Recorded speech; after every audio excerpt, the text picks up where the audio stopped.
All right, hey there, people. So I'm showing you the clone stamp tool right over here. When you click it, here it changes to source, and then you click where you source your paint from or your sample from, and then it changes to paint, and you go and paint over parts that you may not want. When you want to go back to the source, you just hold down Shift and then click, and then paint away the bits that you don't want. So you can use this to remove lots of parts of your image, just like I did with these balloons right here. This is the original, and then I removed all those balloons in the back. You can also use this to duplicate parts of the image. Like I did here, I duplicated all the balloons. So let me show you how I did that. You go to PIXLR, and you choose an image to start with. Balloons work really nice because they're on a blank sky. So you want to, every time you do stuff like this, is just duplicate the layer and keep an original underneath which the layer you're working on. So you go over here, hit the three little buttons, duplicate the layer, and then we can even rename this layer, which is good practice. So I'm gonna put add. Great. So anyways, you're working on the top layer and just leaving this bottom layer as the original. So you zoom in a little bit and you get close to the part you want to duplicate. Might be even a little too far, so that's fine. We're going to go to the clone stamp tool, and then it'll automatically be on source. You just click what you want to duplicate. Like I want to duplicate this balloon. So you click on it and then it changes to paint, and then you go over to a different part of the composition and you paint to reveal what's being copied.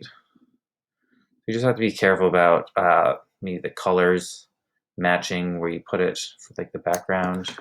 But again, you can duplicate maybe this balloon right here just by holding down Shift and then clicking, and now I have the ability to paint that same balloon back in somewhere else on the image.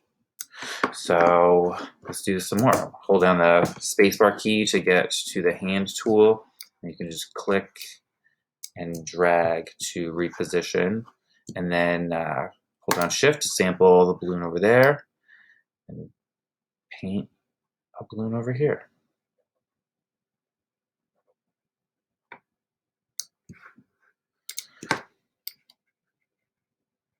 So I'm going to keep going. I'm going to show you what I can do in 5 minutes, starting right now. Okay, that's about 5 minutes later, and you can see I duplicated balloons a lot. We started with maybe 12, and now we have a whole bunch more. Just a couple quick pointers before I wrap this up. Again, you can zoom in and then hit the spacebar key to, excuse me, don't do that. Hit the spacebar key to click and drag that hand tool so you can move around the image. And then, so when you're using this clone stamp tool, you like sample, say I want to sample this yellow balloon right here. I'm going to sample it by holding down the Shift and then clicking on it. And then I sampled that area, and I'm going to go way over to a different part of my image and then just paint back in the area. And you can see there's actually two cursors. There's actually a cursor left over on the original balloon. That can help guide you in finding the edges of the balloon and or the edges of different objects. And you can keep going. You don't have to like resample. Like I'm painting the same balloon over here and then over there, and I'm not resampling. Like you don't need to resample if you're using the same source. Does that make sense? If you don't want to change up your source, if you don't want to like click to a different balloon, you don't need to. You can just unclick, go to a different area, and then paint.